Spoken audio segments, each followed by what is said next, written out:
के विदेश नीति के जो फैसले होते हैं वो प्रधानमंत्री के दफ्तर के अंदर लिए जाते हैं। प्रधानमंत्री पॉलिटिकल लीडरशिप जो होती है, आखिरी में फैसला पॉलिटिकल फैसला होता है। भारत को 3 चीज़ें चाहिए बांग्लादेश से 71 के बाद। पहली बात, बांग्लादेशी हिंदू के ऊपर आप हमला मत करिए। दूसरी बात, बांग्लादेश की धरती जो है उसके ऊपर शरण मत दीजिए उन उग्रवादियों को जो भारत की पूर्वी भारत की जो स्टेट्स हैं, नॉर्थ ईस्ट स्टेट्स हैं जिन्हें कहा जाता है, उधर आकर के दंगा मचाएं या लोग गोलीबारी करें या उधर आके सेसेशनिस्ट मूवमेंट करें। और तीसरी बात, अगर ये 2 चीज़ें हो गई तो हमारे साथ आप थोड़ा इकोनॉमिक ट्रेड करिए। पाकिस्तान बहुत सारी चीज़ों से जूझ रहा है, बहुत सारी निर्भरताओं से जूझ रहा है, बहुत वायलेंस, इंसर्जेंट वायलेंस, बलोच उनके खिलाफ खड़े हुए हैं, पश्तून उनके खिलाफ खड़ी है, तहरीक तालिबान आए दिन हमला करता है, इमरान खान को उन्होंने जेल में डाल रखा है। जो हालात हैं, राजनीतिक हालात हैं पाकिस्तान के, वो थोड़ा बहुत कामयाबी दिखाने के अलावा बांग्लादेश को अपनी तरफ, अपने रुझाव में नहीं ला सकते। ब्रिटिश डिप्लोमेट्स या सिविल सर्वेंट्स जो भारत के साथ रिश्ता बनाना चाहते हैं, देखिए फॉरेन ऑफिस का काम होता है आप रिश्ता बनाएं, तो वहाँ मैंने एक बहुत ही अलग सच्चाई देखी कि बहुत से लोग हैं जो बहुत विनम्रता के साथ भारत को देखते हैं, उसकी अच्छाइयाँ, उसकी बुराइयाँ, भारत की बुराइयाँ सब कुछ देखते हैं, लेकिन उनका जो मेन काम होता है वो ये नहीं होता कि हम जाकर के कटाक्ष की एक लंबी चिट्ठी बना करके लिख दें भारत सरकार को, नहीं, क्योंकि उनको पता होता है कि यूके के अंदर भी बहुत खामियां हैं, और जब आप सरकार के अंदर होते हैं वो खामियां आपको बहुत अच्छे से पता होती हैं, क्योंकि भारत सरकार भी आपको आपकी खामियां दिखाती है या भारतीय लोग भी आपको आपकी खामियां दिखाते हैं। तो मैंने ये देखा कि यूके का जो रवैया है वो भारत की तरफ बहुत पॉजिटिव था। आपकी 2 किताबें बहुत मशहूर हैं। एक तो पहली किताब का नाम याद दिलाइए। My enemy's enemy, India and Afghanistan from the Soviet invasion to the US withdrawal. और बहुत इसका जिक्र हुआ है कि आपका ये हर्स्ट पब्लिकेशन के साथ मिलकर छापी थी आपने? या हर्स्ट वही माइकल डॉयर? हाँ, और बड़ी ज़बरदस्त किताबें छापी उन्होंने बहुत, और इस किताब का भी खासा जिक्र हुआ। और दूसरी किताब जो हाल ही में आई है अभी 1 साल पहले, उसका नाम है India's near east, a new history, लेकिन आगे थोड़ी सी टैगलाइन भी जाती है और India's relationship with its north eastern states, Bangladesh and Myanmar. Bangladesh and Myanmar. मुझे याद है अविनाश पालीवाल की जब आपकी किताब आई है और आपने कुछ आर्टिकल्स भी लिखे थे, आपके कुछ इंटरव्यूज़ भी हुए थे, ये तब की बात है कि जब शेख हसीना वाजिद बांग्लादेश की प्राइम मिनिस्टर थीं, और तब आपकी किताब में जो कुछ डिटेल्स निकल के आई थी वो बहुत शॉकिंग थी, रेवलेशन था अपने आप में, और भारतीय सरकार को पसंद नहीं आया, और शेख हसीना वाजिद को तो बिल्कुल भी पसंद नहीं आया जो प्राइम मिनिस्टर थी बांग्लादेश में, और दोनों की तरफ से कहीं ना कहीं एक नाराज़गी थी आपके साथ में। वो क्या कहा आपने? देखिए, मैं 2022 की बात है, मैं अपनी किताब पे काम कर रहा था, तब जो मैंने लिखा था वो, मैं हिंदुस्तान टाइम्स जो पत्रिका है उसके अंदर कॉलम लिखता हूँ, वो मेरे को थोड़ा सा मौका दिया, उन्होंने जगह दी मुझे, तो उस कॉलम के अंदर मैंने जो अपनी रिसर्च कर रहा था, मैं बांग्लादेश गया था, ढाका में चित्तगोंग, और उसको चित्तग्राम कहते हैं, उधर लोगों से जाके बातचीत करी, हसीना का दौर था, तो उस फील्ड वर्क के अंदर वो जो मैं काम कर रहा था, तब मुझे समझ आने लगा कि जो हम शेख हसीना का बाहरी रूप से एक चेहरा देखते हैं कि इन्होंने आर्थिक जो है एक जादू करके रख दिया है बांग्लादेश के लिए, बहुत ही बांग्लादेश की आर्थिक जो सच्चाइयाँ हैं, जो उनकी इकोनॉमी है, उसको मैक्रो इकोनॉमिक मिरेकल बना के रख दिया है। और देखिए, फीमेल लीडर थी, बहुत बहुत स्ट्रॉन्ग लीडर रही हैं उस अपने ज़माने की। ये बात अपनी तरफ सच हो, भले ही बांग्लादेश के अंदर जो लोगों का मानना था वो बहुत ही अलग मानना था कि ये देखिए वही थोड़े ऑटोक्रेटिक हैं, थोड़ी अथॉरिटेरियन हैं, लोगों को जगह नहीं देती बात रखने की, बहुत गुस्से में रहती हैं, जो भी इनके साथ खड़ा होने की कोशिश करता है इनके खिलाफ, उसको या तो जेल हो जाती है या उसको बाहर जाना पड़ता है देश छोड़ करके, या फिर एक उन्होंने बनाया था, कहते हैं आईना घर, औना घर, उसके अंदर बंदा गायब हो जाता है, डिसअपियर्ड। और कई लोग जो थे उस जेलों में डाला हुआ था, बाहर भी निकल के आए 2024 अगस्त 2024 के बाद। तो वो बात जो थी उसको समझ करके मैंने लिख दिया कि देखिए, अगर एक गवर्नमेंट ऑफ इंडिया को बुरा क्यों लगा?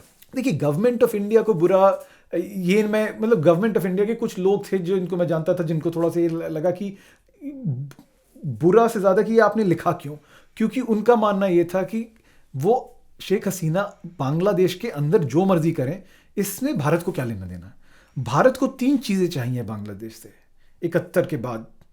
पहली बात, बांग्लादेशी हिंदू के ऊपर आप हमला मत करिए। दूसरी बात, बांग्लादेश की धरती जो है उसके ऊपर शरण मत दीजिए उन उग्रवादियों को जो भारत की पूर्वी भारत की जो स्टेट्स हैं, नॉर्थ ईस्ट स्टेट्स हैं जिन्हें कहा जाता है, उधर आकर के दंगा मचाएं या लोग गोलीबारी करें या उधर आके सेसेशनिस्ट मूवमेंट करें। और तीसरी बात, अगर ये दो चीज़ें हो गई तो हमारे साथ आप थोड़ा इकोनॉमिक ट्रेड करिए, थोड़ा अच्छे से कनेक्टिविटी करिए। हम रोड बनाएंगे, ट्रेड करेंगे, चित्तगोंग पोर्ट के ऊपर जाके ट्रेड होगा हमारा, तो वो एक पॉजिटिव स्टोरी होगी। 3 चीज़ें चाहिए हमको खास तौर पे, और शेख हसीना ने और वो तीनों चीज़ें जो थी भारत को दी। ना ही उस मतलब जमात इस्लामी और जो खास तौर पे जो कट्टर मुसलमान पॉलिटिकल आउटफिट्स थे बांग्लादेश में, उनको उन्होंने दबा के रखा। कोई उग्रवादी नहीं आया। बांग्लादेशी हिंदुओं का जो था वो बहुत अपने आप को सेफ महसूस करते थे, सुरक्षित महसूस करते थे। और जहाँ तक कि आर्थिक संबंध थे वो इतने अच्छे हो गए कि $16 बिलियन जो था इनका दोनों देशों के बीच में जो ट्रेड होता है, वो इतना ज़्यादा व्यापार बढ़ गया कि आपको लगा ये तो बहुत अच्छी बात है। और उस 16 मिलियन के अंदर भी 14 मिलियन जो था भारत अपना सामान बेचता था बांग्लादेश को, वो 2 मिलियन बेचते थे यहाँ पर। अदानी पावर प्लांट जैसे गोदा पावर प्लांट जो था, जो एनर्जी देना चाहता था, उसको बहुत अच्छी डील मिली उस दौरान में। तो भारत की विदेश नीति के अगर आप दृष्टिकोण से देखें तो बहुत अच्छा चल रहा था। अच्छा, मैं यहाँ पे थोड़ा सा रोक देता हूँ आपको। बहुत अच्छा चल रहा था, तो ये अच्छी की जो कामयाबी है, यानी जो श्रेय है वो तो सरकार को देना चाहिए, ले लिया भारतीय सरकार ने। अब आता है एक ऐसा लम्हा, एक ऐसा मौका आता है जिसमें कि आप सोए पड़े हैं। बांग्लादेश का जो पूरा सिस्टम है वो सोया पड़ा है, मतलब किस नशे में चूर हैं लोग ये नहीं पता। और वहाँ ढाका में जो होता है, रातों रात पैरों के नीचे से ज़मीन निकल जाती है और आपको पता नहीं होता कि एकदम से बगावत इतने बड़े लेवल पे कहाँ से हो गई। वो कहीं ना कहीं आप जैसे लोग, अविनाश पालीवाल, उसकी सुगबुगाहट आपको थी। यानी कि 2022 में जब आप जिक्र कर रहे थे, इतना हंकी डोरी नहीं है। लेकिन ये कि ना तो भारत में कोई उस बात को मानने के लिए तैयार था, ना बांग्लादेश में, तो खैर मतलब ही नहीं, वो तो सरकार ही उनकी थी, शेख हसीना वाजिद की, तो इसलिए उससे तो कुछ ज़्यादा कह नहीं सकते। लेकिन ये कि बहरहाल जो सिस्टम है वो भी सोया पड़ा था। तीसरी बात, एक बात और है कि ये सारी चीज़ें भारत की नाक के नीचे होता है। ये सारी चीज़ें भारत की जो इंटेलिजेंस है उसके नीचे होता है। उसको इस बात की कोई खबर भनक नहीं थी। आपकी इतनी बड़ी एलाई जिसने आपको, आपने खुद ही बताया कि 16 बिलियन की ट्रेड दी, जिसने आपकी सारी तीनों बातों को मान लिया, सब कुछ लिया, लेकिन रातों रात उसका जो हाल होता है और वो भाग के आपके यहाँ पनाह लेती है। और आज भी आपको पता नहीं कि उसका करें तो क्या करें, इसलिए कि गले की हड्डी है वो, बिल्कुल, है ना। तो ये नाकामी किसके सर बांधेंगे आप? ये एक राजनीतिक फैसला था। जहाँ तक मैंने भारत के जो सुरक्षा अधिकारी हैं, इंटेलिजेंस अधिकारी, उनके जो डिप्लोमेट्स हैं जो तो सर्व भी कर रहे थे, उनसे भी बात करी। ऐसी बात नहीं थी परवेज़ की उनको समझ नहीं थी। ये बात मैं नहीं कहूँगा कि समझ नहीं आ रही थी, बिल्कुल समझ थी। लेकिन आपको समझना पड़ेगा कि भारत के विदेश नीति के जो फैसले होते हैं वो प्रधानमंत्री के दफ्तर के अंदर लिए जाते हैं। प्रधानमंत्री, पॉलिटिकल लीडरशिप जो होती है, आखिरी में फैसला पॉलिटिकल फैसला होता है, वो जो भी निर्णय ले। तो वहाँ पर जब बात पहुँची तो उनको ये कहा गया था खास हालांकि कि देखिए सब कुछ माहौल ठीक नहीं है। भारत के लिए जो शेख हसीना से हम चाहते हैं वो सब कुछ कर रही हैं, लेकिन वो अपना जो अंदर कर रही हैं उसके अंदर बहुत सारे अभी टेंशन बन गई है। ये पता था। ये आप ये कह रहे हैं कि जो इंडियन इंटेलिजेंस है उसके पास ये पूरी नॉलेज थी? बिल्कुल थी। और आप ये भी कह रहे हैं कि ये नॉलेज पास ऑन की गई, जहां तक मेरा मानना है। मानना है या आपके सूत्रों का मानना है? मेरे सूत्रों का मानना है। और तीसरी बात ये कि प्रधानमंत्री तक ये बात पहुंची, सूत्रों का मानना है। लेकिन कहा यह गया है कि राजनीतिक फैसले होते हैं। हाँ। और राजनीतिक फैसला ये था, मगर इतना तो फैसला हो सकता था कि भाई कम से कम ये तो आपको अंदाज़ा होता है कि ये कल होने वाला है, परसों होने वाला है। एक होता है ना कि हाँ भाई एक ऐसा है, जैसे ईरान पे हमला हुआ अमेरिका का, इजराइल का, तो अंदाज़ा था कि होगा तो देर या सवेर, है ना, होना है। लेकिन ये तो बिल्कुल किसी को अंदाज़ा नहीं था। आपको अंदाज़ा था इसका सन 2022 में? 2022 में मैंने लिखा था कि शेख हसीना जब जाएंगी तो एक मास सरप्राइजिंग में जाएंगी। अच्छा। हाँ, और मेरे ये आपने कहा है? ये कहा था, लिखा था, और ये मैंने आपने कहा पैरों के नीचे से धरती हिल जाए, और वो मेरे कॉलम का टाइटल ही ये था, the ground is shifting beneath Sheikh हसीना's feet। वाओ, 2022 के अंदर। तो ये ऐसी बात 2022 में, हाँ। 2022 में, जुलाई 2022 में, और जुलाई 2024 में हो गया था ये। अब अगर आप मुझसे पूछते कि मुझे पता था कि 2024 में होगा, 23 में होगा, ऐसे कहना बहुत मुश्किल है, वो किसी के लिए भी मुश्किल होता है। आपने विकल्प खड़ा करा कि नहीं करा, सवाल ये है। बहुत अच्छी बात की आपने। आपने देखिए, अगर आप खुद, अगर मान लीजिए अगर आप भारत के प्रधानमंत्री हैं, क्या आप ऐसा कोई फैसला, कदम उठाएंगे जो आपको लगता है कि जो आपकी एलाई हैं रीजन में, जिन्होंने आपने जो मांगा वो आपको दिया, अगर आप ऐसा कोई काम करेंगे कि उनकी गलतियों के ऊपर वो और आकर के आपका फैसला, हालांकि आप अपनी तरफ से ठीक काम करें कि भाई शेख हसीना आप गलत कर रही हैं अपने देश के अंदर, अब हम आपसे अपना थोड़ा सा पीछे हाथ हटाएंगे क्योंकि आप गलत कर रही हैं।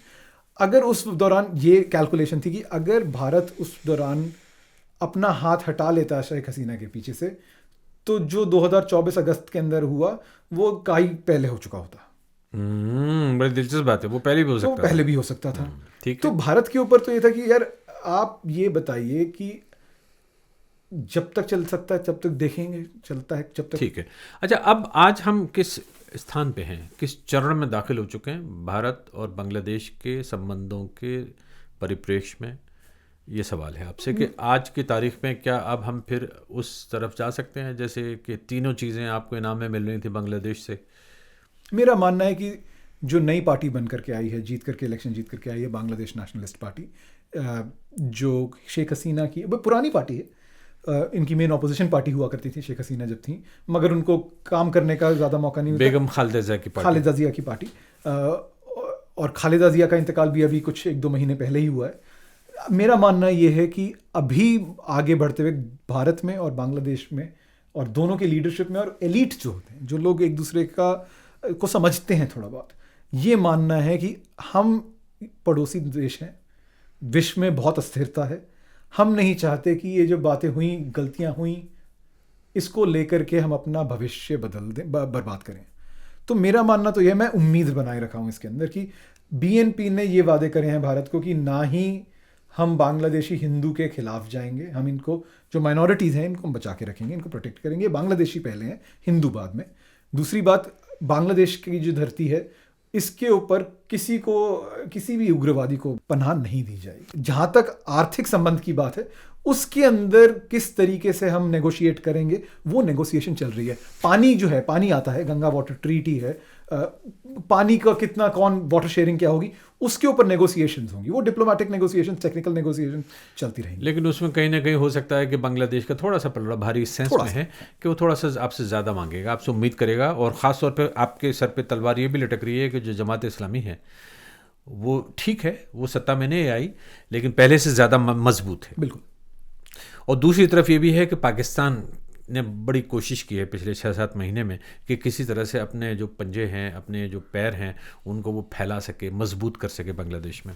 कामयाबी हुई उससे? नहीं, मेरा मानना है कि कोशिश करी, और उन्होंने पहले से ज़्यादा अपना थोड़ा सा अपना दबदबा दिखाने की कोशिश करी, लेकिन देखिए, आपको ये समझना पड़ेगा, बांग्लादेश और पाकिस्तान, इन दोनों, अगर भारत को हटा दिया जाए इसके अंदर, आज की तारीख के अंदर बांग्लादेश के हाथ जो हैं, कहीं ज़्यादा ताकत है, आर्थिक ताकत है, राजनीतिक ताकत है। वो जो अभी हमने बात करी, पाकिस्तान बहुत सारी चीज़ों से जूझ रहा है, बहुत सारी निर्भरताओं से जूझ रहा है, बहुत वायलेंस, इंसर्जेंट वायलेंस, बलोच उनके खिलाफ खड़े हुए हैं, पश्तून उनके खिलाफ खड़ी है, तहरीक तालिबान आए दिन हमला करता है, इमरान खान को उन्होंने जेल में डाल रखा है। जो हालात हैं, राजनीतिक हालात हैं पाकिस्तान के, वो थोड़ा बहुत कामयाबी दिखाने के अलावा बांग्लादेश को अपनी तरफ, अपने रुझाव में नहीं ला सकते। और वो भी एक कारण है कि बांग्लादेश कह रहा है कि अंत में हमारा जो रिश्ता है, भारत के साथ हमारे रिश्ते होना बहुत अनिवार्य है, उसके बिना बांग्लादेश का उद्धार नहीं हो सकता, और बांग्लादेश से दुश्मनी रख करके भारत का उद्धार नहीं हो सकता। पे वापस आ सकती है दोस्ती, लेकिन ये कि शेख हसीना वाजिद का तो कुछ करना पड़ेगा ना शायद। हाँ, तो वो देखिए, वो एक गले की हड्डी बने रहेंगे जब तक वो भारत की धरा पर हैं शरणार्थी। कहाँ जाएंगे बेचारे, कहाँ, अभी कौन लेगा भी कौन माहौल में। मेरा मानना अच्छा फिर नहीं लेगा भी नहीं। और दूसरी एक बात और है कि भाई अच्छा हप हप कड़वा कड़वा तू, ये भी तो थोड़ी सी इंसानियत के हिसाब से बुरी बात है कि भाई एक पॉलिटिशियन है जिसने भारत के साथ में गज़ब के रिश्ते रखे। उसके जो फादर थे शेख मुजीबुर रहमान साहब, उनके बड़े अच्छे रिश्ते थे। बिल्कुल। और भारत ने रोल प्ले किया 1971 में, मतलब जो भी आज बांग्लादेश है उसमें भारत का बहुत बड़ा रोल है, दुनिया पूरी जानती है। तो कम से कम शेख हसीना वाजिद को आप ऐसे तो निकाल के नहीं फेंक सकते। नहीं, और वो करना भी नहीं चाहिए मेरे ख्याल से। जो कोर्ट डिसीजन आया है उनके खिलाफ, हालांकि सबको पता है उन्होंने क्या गुस्ताखियाँ की जब वो सत्ता में थी, मगर जिस प्रोसेस उनका ट्रायल हुआ वो ठीक प्रोसेस, लीगली स्पीकिंग, मतलब कानून का मैं मानने वाला हूँ, वो ठीक नहीं है। तो हालांकि मुझे नहीं लगता भारत शेख हसीना वाजिद को वापस भेजेंगे या बाहर भेजेंगे कहीं पर। अब बांग्लादेश को भी ये मन बनाना पड़ेगा कितना उस हड्डी को आप हड्डी बनाए रखेंगे, छीनने की कोशिश करें। हाँ, तो मेरा मानना ये है कि देखिए, जहाँ तक बांग्लादेश की निजी राजनीति का सवाल है, थोड़ा बहुत इसके ऊपर लेके अन्न बन बनी रहेगी, तू में लगी रहेगी। ठीक है, बांग्लादेश के बारे में बात हुई। अब देखिए, मैं बातें तो आपसे बहुत करना चाहता हूँ, उसकी वजह क्या है कि बस थोड़ा सा संक्षेप में इस पर ज़रूर नज़र डालते हैं कि भारत के आसपास, जिसको जी जनरेशन कह लीजिए या जन आंदोलन कह लीजिए, ये बगावत की आवाज़ें पहले इमरान खान के मामले में ज़बरदस्त उठी हैं। वो सड़कों पे जो हमने देखा, लोग फौजियों के घरों में घुस गए इमरान खान की सपोर्ट में नारे लगाते हुए, और उसके बाद में फिर हमने देखा कि इमरान खान के सपोर्टर्स पे क्या अजाब बीता है, क्या रातें गुजरी हैं, वो कैसे इलेक्शन में गज़ब की धांधली हुई और उसके बाद में रातों में इलेक्शन ही पलट गया, और उसके बाद में किस तरह से तोड़ फोड़ शुरू हो गई इमरान खान की पार्टी के साथ में। तो ये तो पाकिस्तान का हाल है जो आज की तारीख तक जारी है, और आपने खुद बयान किया। श्रीलंका के बारे में हम देख चुके हैं कि जो प्रेसिडेंशियल पावर थी, किस तरह से उसके ख़िलाफ़ एकदम से आवाज़ उठी। बांग्लादेश का जिक्र हुआ, नेपाल में पूरी दुनिया ने देखा कि जो मंत्री थे उनको सड़कों पर दौड़ा दिया गया, और जनजी के नाम से पूरा, और इलेक्शन हो गया, और इलेक्शन के बाद में जो नतीजे आ रहे हैं, परिणाम आ रहे हैं, वो पता चला वो पार्टी जो यंग लोगों की पार्टी एक तरह से कह लेते हैं, यंगेस्ट पार्टी बालेन शाह जो आ रही है, ये इस तरफ कुछ रोशनी डालेंगे, अच्छी बात है। देखिए, अच्छी बुरी तो समय बताएगा। ये मेरा इसके ऊपर टिप्पणी करना गलत होगा कि अच्छी बात है बुरी बात। मैं आपको ये एक चीज़ पे मैं जो प्रकाश डालना चाहूँगा, ख़ास तौर पे साउथ एशिया को लेकर के, सब कॉन्टिनेंट को लेकर के, ये है कि चाहे वो पाकिस्तान हो, चाहे वो नेपाल हो, चाहे वो भारत हो, चाहे वो बांग्लादेश हो, श्रीलंका हो, म्यांमार हो, म्यांमार के अंदर भी एक इलेक्शन हुआ था, या होने नहीं दिया था, मान के चलिए 2021 में, जब एक इनकी मिलिट्री जनता ने कू कर दी और ऑंग सान सूची को हटा दिया तख्ते से। इस पूरे इलाके की अगर आप आबादी देखें, इसके जो लोगों का वो देखें, ये बहुत यंग पॉपुलेशन है, एवरेज एज 25 से 35 के बीच में है। और ये जो यंग पॉपुलेशन है, जो नौजवान लोग हैं इस इलाके के, इस पूरे रीजन के, ये बहुत भूखे हैं परवेज। और भूख किस चीज़ की भूख है? आर्थिक भूख। सपने बहुत हैं, बहुत सी एस्पिरेशंस हैं। एस्पिरेशंस को क्या कहा जाएगा? महत्वाकांक्षाएं हैं, उम्मीदें हैं, आशाएं हैं।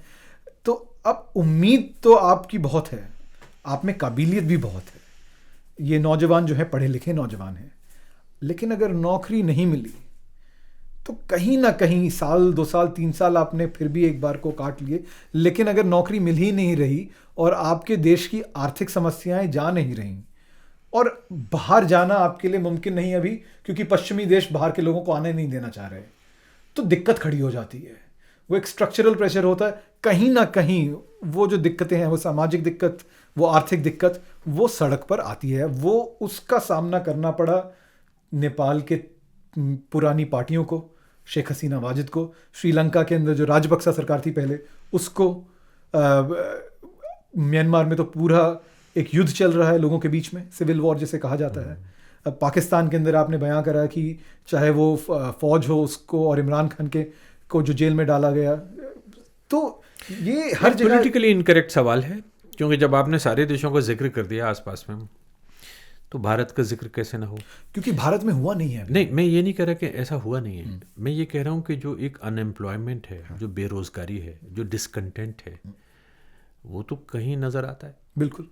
क्या है वो? देखिए, जहाँ तक भारत में अनएम्प्लॉयमेंट, बेरोजगारी का सवाल है, बेरोजगार कम नहीं है भारत में भी। मगर भारत के अंदर अगर आप ये मेरे से सवाल करें कि ऐसी जो क्रांतिकारी घटनाएं जो नहीं, हमने मैं क्रांतिकारी घटनाओं की तरफ आ ही नहीं रहा। मैंने कहा वो तो बड़ा मुश्किल सवाल है। मैं सिर्फ ये कह रहा हूँ कि जो विषमताएं हैं जिनकी तरफ आपने इशारा किया, ठीक है, जो सिस्टम नहीं डिलीवर कर पा रहा, वो एक बड़ी तादाद में बहुत सारी बातें भारत में भी महसूस की जाती हैं। यानी कि युवाओं के स्तर पे भी महसूस की जाती हैं, एक आम आदमी के लेवल पे भी महसूस की जाती हैं, किसान के लेवल पे भी महसूस की जाती हैं। और आखिरी बात, हालांकि उसको कोई लोग गंभीरता से लेते नहीं भारत में, लेकिन जो अल्पसंख्यक हैं, जो माइनॉरिटीज़ हैं, उनके लेवल पे जो उनकी इनसिक्योरिटीज़ हैं वो दिन ब दिन बढ़ती चली जा रही हैं। भले ही मतलब वो हो सकता है कि सरकारी तौर पे कहा जाएगा नहीं ऐसा नहीं है, वैसा नहीं है, सारी चीज़ें वसुधैव कुटुंबकम और क्या है, सबका साथ सबका विकास, सारी चीज़ें, लेकिन बड़ी भारी प्रॉब्लम्स है माइनॉरिटीज़ की भी। तो मैं ये कह रहा हूँ कि कई लेवल पे प्रॉब्लम्स हैं भारत में। बिल्कुल हैं, बिल्कुल हैं। तो कैसे उनको एड्रेस किया जाएगा? देखिए, जहाँ तक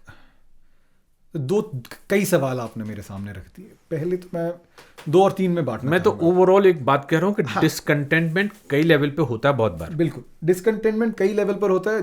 आप अगर सवाल ये है कि ये डिसकंटेंटमेंट का परिणाम क्या है, ये मेरा सवाल नहीं है अभी इसलिए कि वो बड़ा सेंसिटिव सवाल है पहले तो हम ये मान लें कि ये डिसकंटेंटमेंट है कि नहीं। देखिए, होता क्या है कि एक इस्टेब्लिशमेंट होता है।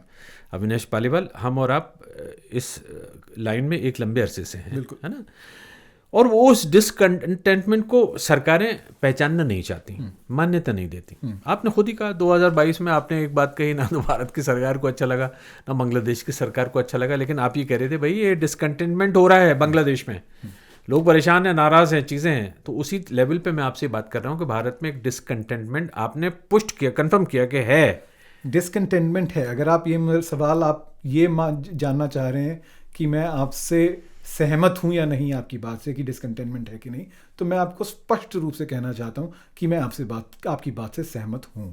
डिसकंटेंटमेंट भारत में भी है, कई लेवल्स पे है, अलग अलग तरीकों की डिसकंटेंटमेंट। अब मैं आपको उदाहरण देता हूं। सबसे पहले, आप चाहें, जब मणिपुर के अंदर हुआ 2023 के अंदर, मणिपुर के अंदर 2 समुदायों के बीच में पूरा एक युद्ध सा माहौल हो गया, वो डिसकंटेंटमेंट हुआ। अब आप जो हमारे किसान हैं, फार्म बिल के ऊपर प्रोटेस्ट हुआ, 1.5 साल वो प्रोटेस्ट चला 2020-21 के दौरान, तो वो भी एक तरीके का डिसकंटेंटमेंट था। तो ऐसी बात नहीं है कि प्रोटेस्ट नहीं हुआ। माइनॉरिटीज़ को ले लीजिए, ये जो शाहीन बाग की प्रोटेस्ट जो हुए, जब आपका national register for citizenship amendment act को लेकर के प्रोटेस्ट हुए, दिल्ली में भी प्रोटेस्ट और उसके बाद में भी अभी तक शिकायतें जारी रहती हैं कि भाई बहुत सी शिकायतें जारी रहती हैं। शिकायतों की तो कमी है ही नहीं। मैं तो ये भी कहूँगा आपको, बीच में तो अभी हालांकि बात अब थोड़ी सी दब गई है, उसको उतना, उसका जो सेलियंस है थोड़ा कम हुआ है, कि नॉर्थ और साउथ के बीच में जो डिफरेंसेस हैं, कि अगर आप डीलिमिटेशन लाएंगे, आप पार्लियामेंट के अंदर अभी कितनी 500 कुछ सीट से 800 सीट करना चाहेंगे, उसके अंदर साउथ इंडिया के अंदर जो लोग हैं, क्योंकि उनकी तादाद कम है, यूपी बिहार के अंदर जो लोगों की तादाद ज़्यादा है, तो इन नीचे साउथ के लोगों को कम सीट मिलेंगी। उनकी रिप्रेजेंटेशन जो उनकी रिप्रेजेंटेटिव पावर है पार्लियामेंट के अंदर, वो थोड़ी कम होगी, और उधर नॉर्थ में सीटें बढ़ जाएंगी, नॉर्थ की सीटें बढ़ जाएंगी। मगर अगर आप आर्थिक सच्चाइयाँ देखें भारत की, तो जो साउथ की स्टेट्स हैं, जितना भी इंडिया की इकोनॉमी बढ़ रही है, वो है साउथ इंडियन स्टेट्स को कहा जाता है इकोनॉमिक इंजन है। वो आपकी इनोवेशन वहाँ पर हो रहा है, बेंगलोर में हो, चाहे मैन्युफैक्चरिंग तमिलनाडु में हो रही है। तो वहाँ पर भी बीच में हुआ कि या एक भाषा बनाए हम, हिंदी एक भाषा से, एक देश है उसकी एक भाषा हो। तो वो देखिए, जहाँ तक वो सवाल है, मैं उससे आपसे मेरा कोई दो राय नहीं है। वो बहुत सारी समस्याएं हैं, उसको लेकर के डिस्कंटेनमेंट अलग अलग संविधाओं में अलग अलग समय पर बाहर निकल करके आया है। उसको किस तरीके से एड्रेस किया गया, उसको एड्रेस किया गया भी कि नहीं किया गया, या ये कहा गया कि ये इतनी बड़ी समस्या नहीं है जितनी बड़ी लग रही है, उसके बहुत सारे एक्सप्लेनेशन हो सकते हैं। मगर अगर आपका ये सवाल है कि भारत के अंदर ऐतिहासिक रूप से पिछले 10 साल में भी, मान लें 2014 के बाद, कोई डिस्कंटेनमेंट रहा है कि नहीं, ये तो वाजिब सी बात, ये तो रहा है सरकारों के साथ, बिल्कुल हर सरकार के हर 5 साल के बाद में होता है डिस्कंटेनमेंट। बिल्कुल, ये कोई नई बात नहीं है। ठीक है, उसको आप किस तरीके से सॉल्व कर रहे हैं वो एक अलग सवाल होता है। उसके रिड्रेसल के लिए अब मेरा सवाल है यहाँ पे आपसे, उसके रिड्रेसल के लिए यानी उनको संबोधित करने के लिए उन समस्याओं को, आपको क्या लगता है, इंटरनेशनल रिलेशंस आप पढ़ाते हैं, आप जानकार हैं कि और किस तरह से देशों में स्थितियाँ बदलती हैं और फिर विस्फोटक रूप भी ले लेती हैं, कि उसकी ज़रूरत है भारत में, मतलब उस लेवल पे काम करने की, समझने की? बिल्कुल है। उस हर देश को ये जो बातें होती हैं कि देखिए बहुत मेहनत लगती है देश बनाने में, ख़ास तौर पे भारत जैसा देश जहाँ कई भाषाएं, कई धर्म, कई तरीके के लोग रहते हैं, कई रंग रूप के लोग रहते हैं। इस देश को एकजुट रखना, अगर आप 47 के बाद देखें, बहुत मेहनत लगी है। उसके अंदर आप कटाक्ष भी कर सकते हैं, कांग्रेस ने 10 चीज़ें गलत करी, एक चीज़ सही करी, या 100 चीज़ें सही करी और एक चीज़ गलत करी, जो भी आपकी राजनीतिक सूझबूझ हो वो बात अलग है। मगर आप ये बताइए, आप गलती करके सीखते हैं या सीख के गलती करते हैं, ये बात भी होती है। और कहीं ना कहीं ये मानना रहा है कि 2014 के बाद जब एक नई सरकार आई, एक नई पॉलिटिक्स हुई, कि उसके अंदर आप किस तरीके का कॉन्ट्रैक्ट बना के रखना चाहते हैं अपने सिटीजन्स के साथ, वो सवाल खड़े हुए। आप किस तरीके का आर्थिक कॉन्ट्रैक्ट बनाना चाहते हैं, कौन सा टैक्सेशन कैसे करेंगे, चाहे वो गुड्स एंड सर्विसेज टैक्स हो, डीमोनेटाइजेशन हो, जो नीतियाँ लेकर के आए। मेरा मानना ये है कि देखिए, मोदी सरकार ने गलतियाँ करी, और उन्होंने ये भी दिखाया कि हम गलतियों से सीखने की कोशिश कर रहे हैं। अब वो सक्षम रहे, सफल रहे, ये भी देखने वाली बात रहे। ये डिबेटेबल भी है कि कौन सी गलतियों से सीखने की कोशिश कर रहे हैं, कौन सी से नहीं सीख कर रहे हैं। मिसाल के तौर पर डीमोनेटाइजेशन हुआ, किसी ने ये तो नहीं कहा कि आई एम सो सॉरी या वी आर सो सॉरी, लेकिन जीएसटी को जल्दबाजी में इम्प्लीमेंट कर दिया गया, रिपरकशंस के बारे में नहीं सोचा गया, लेकिन उसके नतीजे पर निकले, उसके बाद में चीज़ें ठीक हुई। तो मतलब ये ट्रायल एंड एरर मेथड है। बिल्कुल। खैर, उससे ज़्यादा मुझे लगता है कि हमारे पास इस वक्त इतनी मोहलत भी नहीं है कि हम उससे बात कर सकें। अविनाश पालीवाल, लोग और आपके बारे में भी जानना चाहेंगे। मेरा अपना ख्याल ये है कि आपने किंग्स कॉलेज में पढ़ाया, उसके बाद फिर आपने एक अरसे के लिए कुछ भारत में जाके भी काम किया, वो जो है ऑब्जर्वर रिसर्च फाउंडेशन। अभी मुझे थोड़ा सा समझाइए, एक तरफ आपने ऑब्जर्वर रिसर्च फाउंडेशन, जो किसी लेवल तक एक जो भी एक सत्ता पक्ष होता है उसके नज़दीक की चीज़ है, पहले भी था, आज भी है, लेकिन आज कुछ ज़रूरत से ज़्यादा है। मतलब मैं ये समझता हूँ कि जो दिल्ली की सरकार होती है वो ऑलमोस्ट ऑब्जर्वर रिसर्च फाउंडेशन जो है वो किसी न किसी लेवल उसके हाँ में हाँ मिलाने के लिए होता है, काफ़ी चीज़ों में देखा जाता है। अब ये आपका क्रिटिसिज्म नहीं है और ना ये ऑब्जर्वर रिसर्च फाउंडेशन का, मैं ये कह रहा हूँ कि how did you do this, अगला सवाल क्या है उसमें। और दूसरी तरफ आप लंदन में आते हैं और फिर एक तरफ आप एकेडमिक हैं, रीडर हैं, स्वास्थ्य में इंटरनेशनल स्टडीज़ के एक नंबर से पढ़ाते हैं, और फिर बीच में आप 1-1.5 साल के लिए अटैचमेंट पे जाते हैं। कहाँ जाते हैं अटैचमेंट पे? जो ब्रिटेन का विदेश मंत्रालय है, फॉरेन ऑफिस में आप अटैचमेंट पे जाके काम करते हैं। तो ये दो नावों में पैर कैसे रखे आपने?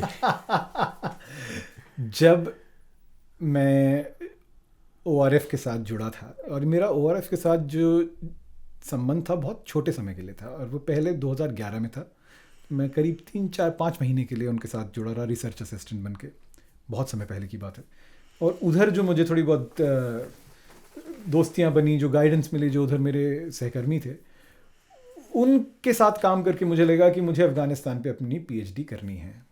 तो जो मेरी PhD, तो पहली किताब की जो आपने मेरी बात करी, उसका असल जन्म किंग्स कॉलेज लंदन में नहीं, उसका असल जन्म तो ORF में हुआ था।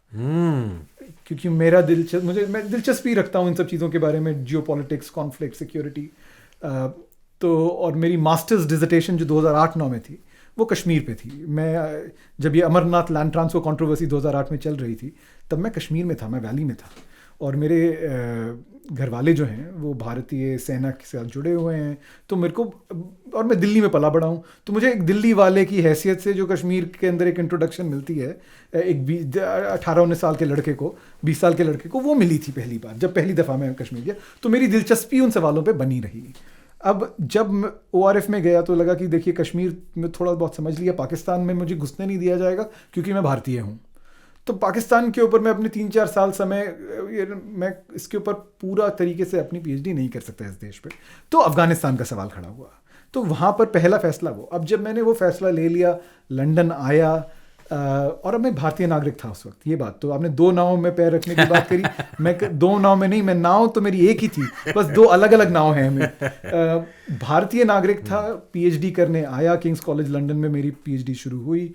मेरे जो सुपरवाइज़र हैं थे तो उस ज़माने में, गुरु अभी भी हैं, वो इनफैक्ट ऑब्जर्वर रिसर्च फाउंडेशन में ही काम करते हैं, हर्षपंत, प्रोफेसर हर्षपंत। तब जब अफगानिस्तान पे काम करना शुरू करा तो मैंने कहा कि अगर मैं भारत की विदेश नीति अफगानिस्तान पे पढ़ रहा हूँ तो मुझे भारत आकर के, वापस दिल्ली आकर के थोड़ी रिसर्च करनी पड़ेगी। उस रिसर्च के दौरान मेरी दूसरी जो मेरे 6 महीने का दौरान था, तब मेरा फिर ऑब्जर्वर रिसर्च फाउंडेशन पे गुजरा, also as a junior fellow मेरे ख्याल से का तब का दिया गया था मुझे। हाँ। तो वो मेरा रिश्ता है। उसके बाद से मेरा कोई फॉर्मल ताल्लुकात ORF के साथ रहा नहीं। अब आ जाते हैं ब्रिटेन के ऊपर। अब ये आई बात 2024 की। 2023 में मैंने ब्रिटिश नागरिकता ली, और एक ये होता है कि भारत जो है आपको 2 नाव में पांव रखने की अनुमति देता नहीं है, भारतीय सरकार। डुअल सिटीजनशिप अलाउड नहीं है। तो मुझे अपनी जो भारतीय नागरिकता थी उसको सरेंडर करना पड़ा, और मैं ओवरसीज सिटीजनशिप ऑफ इंडिया जो होती है वो मैंने ली, क्योंकि मैं रिश्ता नहीं तोड़ सकता भारतीय। वो तो ठीक है। तो अब जब मैं यहाँ पर आ गया तो यहाँ पर एज ए ब्रिटिश सिटीजन, यहाँ पर स्कीम्स होती हैं पश्चिमी देशों में कि अगर आपके पास एक तरीके की एक्सपर्टीज़ है और उस एक्सपर्टीज़ की ज़रूरत होती है सरकार को, तो यहाँ पे तौर तरीके चैनल्स होते हैं कि आप अपना काम जो है, एकेडमिक काम छोड़ के या कोई भी काम जो भी आप करते हैं इंडस्ट्री में, आप वो छोड़ करके कुछ समय के लिए, हमेशा के लिए नहीं, कुछ समय के लिए सेकॉन्डमेंट के तौर पे, अटैचमेंट के तौर पे सरकार के साथ काम करना शुरू कर देते हैं। 1.5 साल मैंने UK के फॉरेन ऑफिस के साथ काम किया, और उसके अंदर पूरा जो साउथ एशिया है उसके ऊपर मेरा, क्योंकि मेरी एक्सपर्टीज़ है, साउथ एशिया डेस्क पे रहे आप। उस डेस्क के साथ मैंने काम किया, और बहुत ही, मतलब दुनिया को बहुत ही एक अलग दृष्टिकोण से देखने का और सीखने का मौका मिला। आपने अंग्रेजों की नज़र से, अंग्रेज तो कहने की बात है, लेकिन UK की नज़र से, यूनाइटेड किंगडम की नज़र से आपने अपने साउथ एशिया को देखा, बिल्कुल भारत को देखा, पाकिस्तान को देखा। एक राज की बात, हालांकि हो सकता है आप उसका जवाब दें ना दें, आप इट्स अप टू यू। क्या देखा आपने वहाँ पे रह के भारत को कैसे देखा? मैं आपको बिल्कुल सच बताऊंगा इसमें परवेज। पहली बात तो आपने मुझसे पहले एक और सवाल कहा था कि एकेडमिक हूँ और ORF है और सरकार। देखिए, मुझे सरकार के साथ काम करने में कोई परहेज़ नहीं है, चाहे वो भारत सरकार होती, चाहे वो ब्रिटिश सरकार है। मैं उन एकेडमिक्स में से नहीं हूँ जो मानता है कि हमेशा सरकार के बाहर रह करके ही आप असर कर सकते हैं चीज़ों का। मैं मानता हूँ कि मैं सरकार के अंदर रह करके, सरकार को समझ करके उसके अंदर असर ला सकता हूँ। हालांकि मैं वो कर नहीं रहा हमेशा के लिए, क्योंकि मैं एकेडमिक था और एकेडमिक ही रहूँगा, मगर मुझे परहेज़ नहीं है। ठीक है, मैं उनके साथ एंटेगनिस्टिक रिलेशनशिप में किसी सरकार के साथ बना करके रखूँ, ये मेरा रवैया नहीं है। तो भारत को किस नज़र से देखा आपने? हाँ, फॉरेन डेस्क पे। हाँ, अब जहाँ तक UK की सवाल आता है, UK की विदेश नीति का सवाल आता है, देखिए, जब आप उस दौरान उस डेस्क पे बैठे होते हैं तो सबसे ज़्यादा जो आपकी सीख होती है, जो मैं सीखता हूँ, वो मैं सीखता हूँ उस डेस्क और उस दृष्टिकोण के बारे में। भारत के बारे में तो मैंने बहुत कम सीखा उधर बैठ करके, या पाकिस्तान के बारे में, बांग्लादेश के बारे में। आपके साथ के लोग कैसी नज़र से देखते हैं? हाँ, और क्योंकि मैं साउथ एशिया डेस्क पे था, और खासकर साउथ एशिया डेस्क नहीं, तब तो इंडिया डेस्क थी ना। अच्छा। क्योंकि भारत को वो दर्जा दिया जाता है UK के अंदर कि आप इनको साउथ एशिया के साथ क्लब मत करिए, ये इंडिया डेस्क है। तो मैं इंडिया टीम के साथ काम करता था। और देखिए, वहाँ क्योंकि मैं ब्रिटिश डिप्लोमेट्स या सिविल सर्वेंट्स जो भारत के साथ रिश्ता बनाना चाहते हैं, देखिए फॉरेन ऑफिस का काम होता है आप रिश्ता बनाएं, तो वहाँ मैंने एक बहुत ही अलग सच्चाई देखी कि बहुत से लोग हैं जो बहुत विनम्रता के साथ भारत को देखते हैं, उसकी अच्छाइयाँ, उसकी बुराइयाँ, भारत की बुराइयाँ सब कुछ देखते हैं, लेकिन उनका जो मेन काम होता है वो ये नहीं होता कि हम जा कर के कटाक्ष की एक लंबी चिट्ठी बना करके लिख दें भारत सरकार को, नहीं, क्योंकि उनको पता होता है कि यूके के अंदर भी बहुत खामियां हैं, और जब आप सरकार के अंदर होते हैं वो खामियां आपको बहुत अच्छे से पता होती हैं, क्योंकि भारत सरकार भी आपको आपके खामियां दिखाती है, या भारतीय लोग भी आपको आपकी खामियां दिखाते हैं। तो मैंने ये देखा कि यूके का जो रवैया है वो भारत की तरफ बहुत पॉजिटिव था, और मैं जिस दौरान में गया उस दौरान के अंदर फ्री ट्रेड एग्रीमेंट की बातचीत चल रही थी, स्ट्रेटेजिक रिलेशनशिप की बातचीत चल रही थी। तो एक जो मुझे एक नज़रिया दिखा वो दिखा कि यूके तो भारत के साथ बहुत अच्छा उम्दा रिश्तेदारी, मतलब संबंध बनाए रखना चाहता है। अब अगर मैं भारतीय की तरह से यूके को देखूं तो कहीं ना कहीं एक कसक रह जाती है भारत के दिल में कि यूके के जो पाकिस्तान के साथ पुराने रिश्ते हैं वो बड़े गहरे हैं। बस इस अब मेरा अगला सवाल आपने डिसाइड कर लिया। चलो मैं बता दे। नहीं, मैं इसलिए कह रहा हूं, अब भारत के संबंध में तो हमने बात कर ली।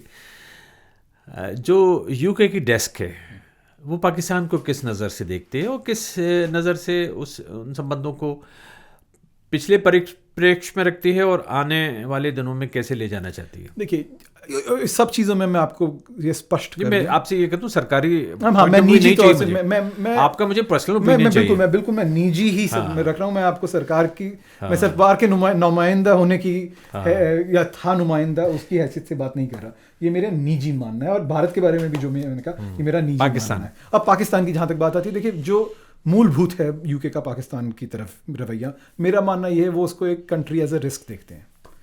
इंडिया को अपॉर्चुनिटी और पाकिस्तान को रिस्क, ये सच्चाई है। बहुत बड़ी बात कह दी आपने। तो इंडिया को एक अपॉर्चुनिटी की शक्ल में देखते हैं और पाकिस्तान को एक रिस्क की नज़र से देखते हैं। जी बिल्कुल। अब ये सही गलत मैं इसमें नहीं जाऊंगा, कोई बात नहीं, मगर रिस्क किस सेंस में? रिस्क ये इस सेंस में कि देखिए पाकिस्तान, अब हम जा रहे हैं पिछले जो 2 दशक के अंदर एक ग्लोबल वॉर ऑन टेरर हुआ अफगानिस्तान पाकिस्तान के, उसके अंदर और बहुत सी यूके के अंदर ही जो चाहे वो पाकिस्तानी मुसलमान हो या यूके की पॉलिटिक्स, माइनॉरिटी पॉलिटिक्स भारत में नहीं होती। The position of Muslims in United kingdom is also not stable and settled, it's a problem, right. तो उसके अंदर फिर ये देखना पड़ता है कि अगर आपकी पूरी जो एंटी टेरर पॉलिसी माना जाता है, काउंटर टेररिज्म पॉलिसी माना जाता है सरकार के अंदर, वाइट हॉल के अंदर, उसके अंदर अगर आपको रिश्ते बना के रखे हुए हैं आपने पाकिस्तान के साथ, और पाकिस्तान आपको वही मेन चीज़ दे रहा है कि हम ये आपको देंगे कि भाई हमारा जो ताल्लुकात हैं, जो ब्रिटिश पाकिस्तानी मुस्लिम्स हैं, उस कम्युनिटी, उस समुदाय के अंदर कोई ऐसा नहीं होना चाहिए जो रेडिकलाइज हो, जो यूके को नुकसान पहुंचाना चाहे। इसके लिए आप हमारे साथ, जो पाकिस्तान की जो मिलिट्री एस्टैब्लिशमेंट है, इसके साथ अपने संबंध अच्छे बनाए रखिए, क्योंकि लेन देन हो सकता है। उतना अपने आप को बचाने के लिए यूके वो रिलेशनशिप बनाए रखता है, और वो रिलेशनशिप भारत को अच्छी नहीं लगती क्योंकि ये यूके का नेशनल इंटरेस्ट है। मगर यूके के हिसाब से वो रिश्तेदारी बनाए रखना बहुत ज़रूरी है, क्योंकि वो रिस्क मिटिगेट करती है। उससे जो आपका रिस्क है कि कुछ हो जाए, ऊंच नीच ना हो जाए, आप बचे रहते हैं थोड़ा बहुत, तो इसलिए वो रिश्तेदारी बनाए रखती है। लेकिन जहाँ तक भारत का सवाल आता है तो वो बात ही नहीं आती होती। अच्छा, आप ट्रेड बताइए, स्ट्रेटेजिक रिलेशनशिप बताइए। हम तो चाहते हैं, हम चाइना के बारे में, चीन के बारे में बात करना चाहते हैं, हम विश्व व्यवस्था के बारे में आपके साथ बात करना चाहते हैं, मगर क्योंकि हमारा रिश्ता वो पाकिस्तान के साथ है, और यूके के अंदर बहुत सारे लोग पाकिस्तानी हेरिटेज के भी हैं, जो ब्रिटिश पहले हैं, पाकिस्तानी बाद में हैं, या मुसलमान बाद में हैं। वो जो डेमोग्राफिक कॉम्पोजिशन है उसको लेकर के भी एक ये बना रहता है कि देखिए हम रिश्ता नहीं तोड़ सकते पाकिस्तान के साथ, ये हमारे पुराने ऐतिहासिक रिश्ते हैं। आपको बुरा लगता है, हम समझ सकते हैं, हम सिर्फ सांत्वना दे सकते हैं आपको कि हम आपके खिलाफ नहीं जा रहे। अब अगर आप हमारी बात मानना चाहते हैं या नहीं मानना चाहते, ये भारत के जो विदेश नीति बनाते हैं उनके ऊपर निर्भर करता है। लेकिन हमारी तरफ से ये हम सच्चाई आपके सामने रख देना चाहते हैं कि जहाँ तक आसमान और आकाश की बात है और पत्थर उछालने की बात है, कि जहाँ तक कितना ऊपर तक रिश्ता लेके जा सकते हैं, वो सवाल भारत के साथ आता है, वो सवाल पाकिस्तान के साथ नहीं आता।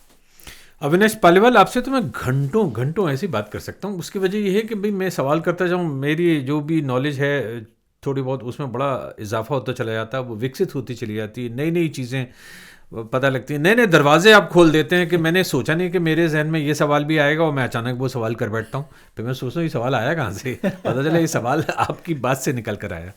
तो इसलिए बहुत बहुत शुक्रिया और मेरी ओर से बहुत बहुत शुभकामनाएं, बेस्ट विशेस। Thank you. इसलिए कि इतनी दिलचस्प बातचीत, वो भी इंटरनेशनल रिलेशंस वाले के साथ में, वो भी नए वर्ल्ड ऑर्डर जो बनने वाला है, बनाया नहीं है, जो बड़ी असमंजस की स्थिति है आज की दुनिया में, उस पर बात करना। Thanks a lot, thank you very much. Thank you so much. आपका बहुत बहुत धन्यवाद मुझे यहाँ पर बुलाने के लिए।